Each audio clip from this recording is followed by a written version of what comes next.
দেখতে দেখতে আজকে কতদিন হয়ে গেল মায়ের আদর থেকে বঞ্চিত, বন্ধু বান্ধবদের আড্ডা থেকে বঞ্চিত, ভাই ব্রাদারদের খেলাধুলা থেকে বঞ্চিত।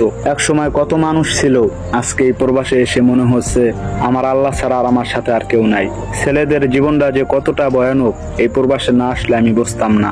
যেদিন এই প্রবাসের মাটিতে পাড়া দিছি মনে হচ্ছে আল্লাহ আমাকে আলাদা একটা দুনিয়াতে পাঠাইছে, যে দুনিয়াতে আল্লাহ ছাড়া আর আমার কেউ নাই। যেদিকে তাকাই ওদিকেই দেখি শুধু অচেনা মানুষ, অচেনা দৃশ্য।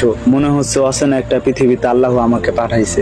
পাসপোর্টটা করলাম নিজের ইচ্ছায়, সবকিছুই করলাম নিজের ইচ্ছায়। বাসায় থেকে যখন বলছিল কিরে বিদেশ যাবি নাকি, আমি সেদিন খুশি মনে বলে দিছিলাম বিদেশ যামু, দেশে আর ভাল লাগে না। কিন্তু বিশ্বাস করেন ভাই, যেদিন টিকিটটা আমার হাতে দিয়ে বলল এই তারিখে তোর ফেলাই, সেদিন আমার মনটা পুরো ভাঙ্গা চুরমার হয়ে গেছিল। সেদিন বাসায় থেকে বের হয়েছিলাম, ওদিনই আমার মনে হয়েছিল মনে হয় আমি সবাইকে ছেড়ে অনেক দূরে চলে যাচ্ছি, কোনোদিনও আর হয়তো বাসায় ফিরে যাইতে পারবো না।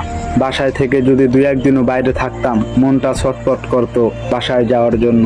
আর আজকে কতদিন হয়ে গেল, যাইতে ইচ্ছে করে কিন্তু চাইলেও তো যাওয়া যায় না। কারণ এখন হঠাৎ করে যদি ফোন দা বলি বাসায় আমি দেশে আইসা পড়মু, আমার ভাল লাগে না। সবার মাথায় আসমান ভাঙ্গা পড়বো, এত টাকা দিয়ে তোকে বিদেশ পাঠাইলাম আর তুই যদি এখন আইসা পড়স সবকিছু তো এলোমেলো হয়ে যাইব।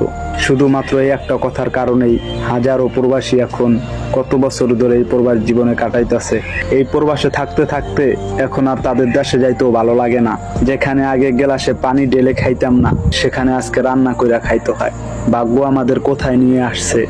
যে ছেলেটাকে বাসায় 2-1 মিনিটের কাজও করাইতে পারতো না, আজকে সেই ছেলেটা দিনরাত কঠিন পরিশ্রম করতেছে, তাও আবার সবাইকে ছাইড়া। আমি সব সময় আল্লাহর কাছে দোয়া করি, আল্লাহ তুমি আমার স্বপ্ন পূরণ করো আর না করো, আমার প্রতিটা প্রবাসী ভাই বোনদের স্বপ্ন তুমি পূরণ করো।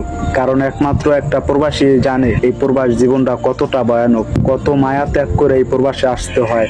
তো বেশি কিছু বলবো না, তো দেশের মানুষকে বলি আমাদের জন্য দোয়া করবেন, আমরাও আপনাদের জন্য দোয়া করি। আর আমার সকল প্রবাসী ভাই বোনদের বলি আমার জন্য দোয়া করবেন, আমিও আপনাদের জন্য দোয়া করি। ভালো থাকবেন সবাই।